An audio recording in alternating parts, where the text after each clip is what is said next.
YouTube channel पर आपका स्वागत है। दोस्तों, ज्योग्राफी की PYQ सीरीज़ में अगली वीडियो में आपका स्वागत है। तो चलिए शुरू करते हैं।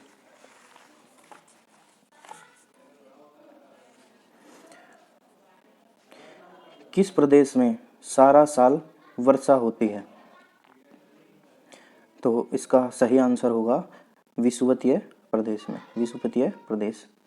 चलिए नेक्स्ट क्वेश्चन देखते हैं। सुनामी का मुख्य कारण क्या है? ज्वालामुखी, चक्रवात, समुद्री सतह पर भूकंप, चंद्रमा का आकर्षण। तो सुनामी का मुख्य कारण होता है समुद्री सतह पर भूकंप। समुद्री सतह पर भूकंप आने से सुनामी आती है। चलिए नेक्स्ट क्वेश्चन देखते हैं। आकस्मिक बाढ़ का संबंध किससे है? आकस्मिक बाढ़ का संबंध किससे है? तो आकस्मिक बाढ़ का संबंध है चक्रवाती तूफान से। आकस्मिक बाढ़ मतलब अचानक से आने वाली बाढ़ चक्रवाती तूफान से आती है। चलिए नेक्स्ट क्वेश्चन देखते हैं। वर्षा पर निर्भर भूमि को क्या कहते हैं? जो भूमि वर्षा पर निर्भर होती है उस भूमि को क्या कहा जाता है? तो उस भूमि को कहा जाता है सिंचित भूमि। सिंचित भूमि। चलिए नेक्स्ट क्वेश्चन देखते हैं। पौधों के विशिष्ट रूप में विकास को प्रभावित करने वाली स्थितियों को क्या कहते हैं? पौधों की विशिष्ट रूप में विकास को प्रभावित करने वाली स्थितियों को क्या कहते हैं? तो इसका सही आंसर होगा जलवायु स्थितियाँ। जलवायु स्थितियाँ पौधे को विशिष्ट रूप से विकास में प्रभावित करती हैं। चलिए नेक्स्ट क्वेश्चन देखते हैं। एक मानचित्र में समान दाब वाली रेखाएं क्या कहलाती हैं? तो एक मानचित्र में समान दाब वाली रेखाओं को आइसोबार कहते हैं। Option number 3 isobar. आइसोबार एक मानचित्र पर समान दाब वाली रेखाएं होती हैं। चलिए नेक्स्ट क्वेश्चन देखते हैं। बादल फटने से क्या अभिप्राय है? बादल फटने से क्या अभिप्राय है? तो बादल फटने का मतलब है कि भयंकर तूफान के साथ असाधारण रूप से भारी बारिश होना। भयंकर तूफान के साथ असाधारण रूप से भारी बारिश होना बादल फटने का अर्थ है। चलिए नेक्स्ट क्वेश्चन देखते हैं। अत्यधिक वर्षा के कारण भूमध्य सागरीय क्षेत्र पहचाना जाता है।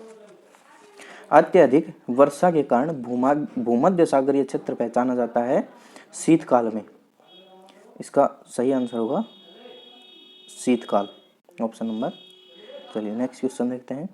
हमारे ग्रह के विश्व जलवायु परिवर्तन के 5 महत्वपूर्ण सूचक क्या हैं? हमारे ग्रह के विश्व जलवायु परिवर्तन के 5 महत्वपूर्ण सूचक क्या हैं?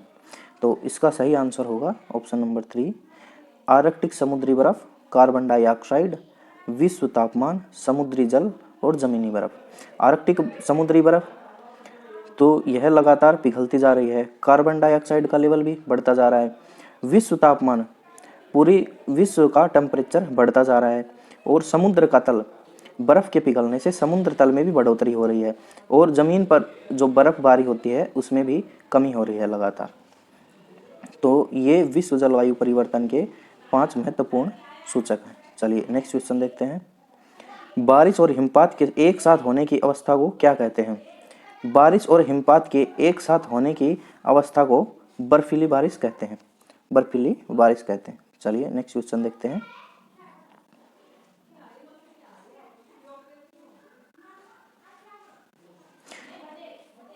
निम्नलिखित में से कौन सा तथ्य भूमंडलीय ऊष्मीकरण से जुड़ा माना जाता है? निम्नलिखित में से कौन सा तथ्य भूमंडलीय ऊष्मीकरण से जुड़ा हुआ माना जाता है? तो इसका सही आंसर है अल नीनो। El Nino. ये नेक्स्ट क्वेश्चन देखते हैं। सागर तल जो धीरे धीरे कम होता जाता है और किसी महाद्वीप को घेरता है क्या कहलाता है?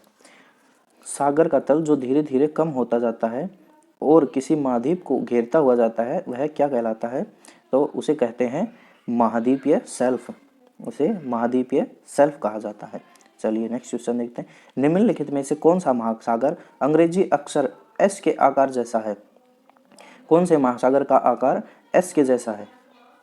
अंग्रेजी के अक्षर एस के जैसा है।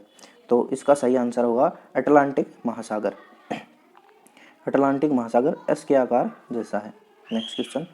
वह स्थान कौन सा है जहां खारे जल और स्वच्छ जल का सतत मिश्रण होता है? वह स्थान कौन सा है जहां खारे जल और स्वच्छ जल का सतत मिश्रण होता है?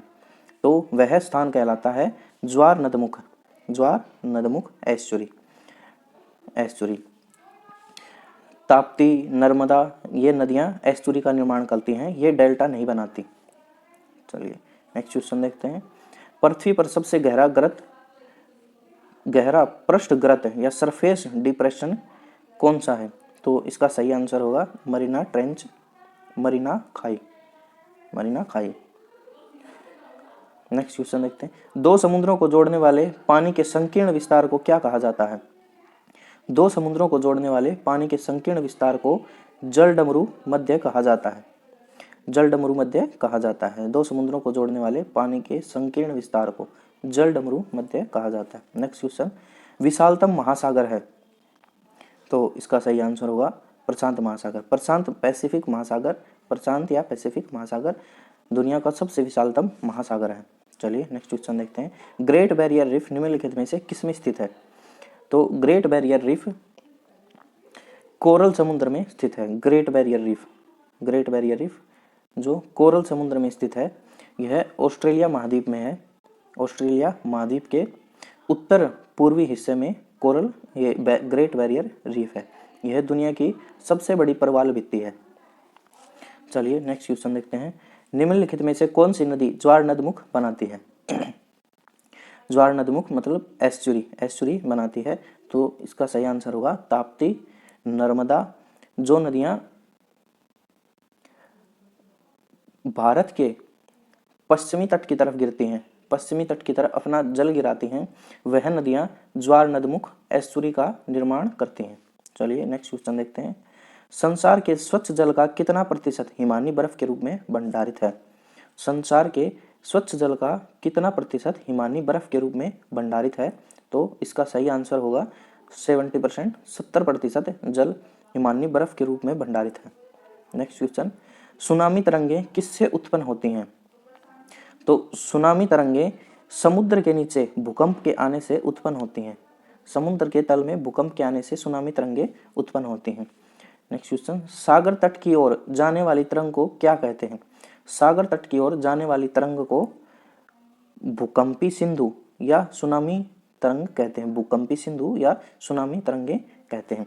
तो चलिए आज के लिए इतना ही रखते हैं, कल मिलते हैं नेक्स्ट वीडियो में। तब तक के लिए स्वस्थ रहिए और पढ़ते रहिए। धन्यवाद।